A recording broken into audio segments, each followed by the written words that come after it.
So before I do that, I want to just say that I think, again, if we were to zoom out, we would say something like, and we all know this, but I want to bring this into the conversation. Sort of that hormetic effect of I'm stimulating certain pathways and then I'm backing off, and I'm stimulating certain pathways and I'm backing off, and I'm creating stress on the system on purpose in order to create enough stress to create a change, but not so much stress that it hurts the cell. Enough stress that I could come back to and say, ooh, I have to adapt to this or I'm going to die. So, and that's important because like with senescent cells and other things, we want to stress those cells because that's the stimulus that's going to say, oh, I need to wake this cell back up, no longer be a zombie cell, or I need to get this thing out of here. Yep. Sorry, I'm from Jersey.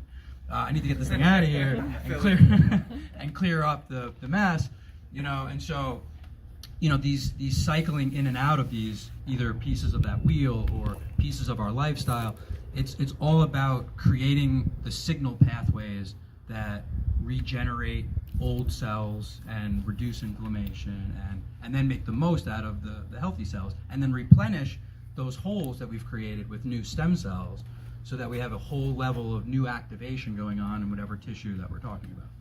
So, and I love that wheel, and hyperbaric, so we do a lot of different things in our clinic, and I treat a lot of patients for all kinds of autoimmune and degenerative and whatever, and so, but it all comes down to similar stuff. It's all mitochondrial dysfunction, it's all chronic inflammation, it's all toxicity, and there's different ways of trying to deal with that and manage that.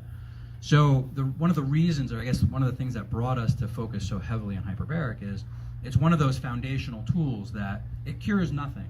Like you don't go to hyperbaric as the cure for anything. It's just oxygen, and oxygen happens to be required by virtually every single cell in your body except for your red blood cells, and we're limited to the amount of oxygen that we can ever get. And the only way to really get more oxygen than what you're getting right now is to create a new environment, to create a pressurized environment that changes the way we absorb it. When we change the way we absorb it, we can increase how much we get. When we increase how much we get, we're actually now using oxygen as a nutrient. It's something your body already knows how to use. Every cell is already using it. We're just creating a surplus of it so that your body has excess oxygen to do whatever the thing is that we're trying to get the body to do. And so that might be upregulate mitochondrial function. That might be upregulate, mitochondrial function period is going to increase your energy. What cell type is that? If it's your liver, you're going to upregulate liver function. If it's going to your brain, you're going to upregulate brain function. If it's going to go to your intestines, it's going to upregulate some intestinal function. So there is in the short term, there's a very energetic sort of mitochondrial biogenesis component to hyperbaric, which that might be a little bit more of the go button that we keep talking about. In the long term, it's really more of, it helps to actually, it has a balance of certain pieces that are catabolic and certain pieces that are anabolic. And so when you're in the chamber, you're getting all this oxygen to use it for fuel. When you get out of the chamber, it's bubbling. It's like a can of seltzer. If you open the seltzer, the bubbles come out. When you guys got in the chamber, you got filled with gas, like a seltzer bottle. You didn't realize it. And when you got out, it started bubbling out of you.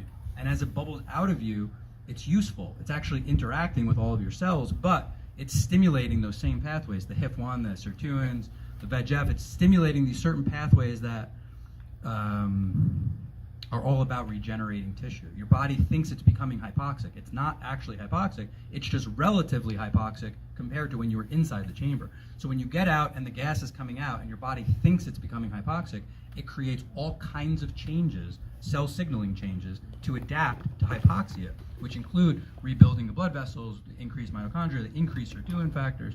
So it has this massive effect on these different areas. And so if you look at hyperbaric research against like your wheel, it's interesting to me when you're talking, I'm thinking, it's gonna, again, it's not curing this, but in the background, it's gonna upregulate liver function, be able to let your liver detoxify and recycle hormones better. It's actually been shown to grow telomeres. So there's a telomere lengthening component. There's a senescent cell stimulator, or an autophagy stimulator, depending if the cell can tolerate the changes or not. So again, it's one of those foundational tools that's so simple, it's just oxygen and air, but it's so foundational to the picture of how are we gonna just make sure we're all getting all the right ingredients so that the cells actually have all the things that they need to function at the level that we're all, none of us are here, hoping just to get by. We're all here trying to figure out like, how do I really optimize what I've got, and so obviously oxygen plays a big role in that process.